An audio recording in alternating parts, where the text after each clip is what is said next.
And the diagnosis of centric bruxism, let's see if it's mild, moderate, or advanced. When you look at a mouth like this, you can't tell if it has bruxism or not. It has canine tips. Maybe you look at it and say, no, it doesn't have bruxism because there's no wear. If you still believe that, I want to tell you that there are two types of bruxism. I mentioned it at the beginning of the class.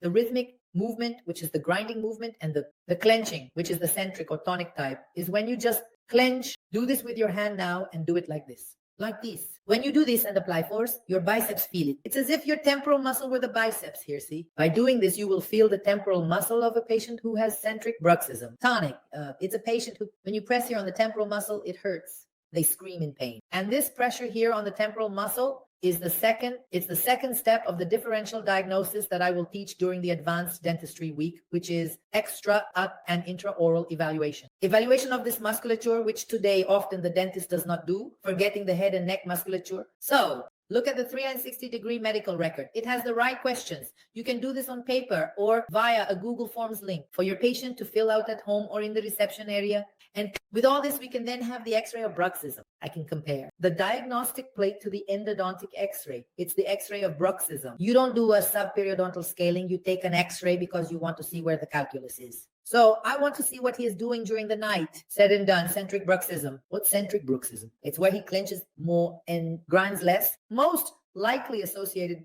with muscle pain. How do you know, Andrea? Because I explained to you it's bruxism. Centric. Now let's remember what her main complaint was. Muscle pain in the face. Do I need to be a TMD specialist to figure this out? No, I need to apply the 360-degree record sensitivity in the cervical region. Often this sensitivity, she might seek an endodontist or a general practitioner or a periodontist, and then you might do a graft, for example. If she has a deflection, you'll do a graft if she has a recession. Gingival, but look at the force this patient is exerting during sleep on your graft. And my question is, will the graft stay or will it necrotize? There are many causes of graft necrosis due to clenching. The patient clenches, the patient grinds, the patient doesn't stabilize. The patient has a profile I just mentioned according to the Sleep Foundation. The American Sleep Foundation, sleep deprivation means a chronic inflammatory state. How are you going to place a periodontal graft in a patient who is in a chronic inflammation? It will make everything worse. So will the implant last? Will the postoperative period be good? No, it will be bad. Can the implant fracture? It can. The implant can have difficulties in osseointegration or even in the connective graft for implantation. It can. All of this can happen, and it will happen more and more. If it hasn't happened to you yet, I'm not casting a spell that it won't, but I'm saying the chance of it happening is very high. So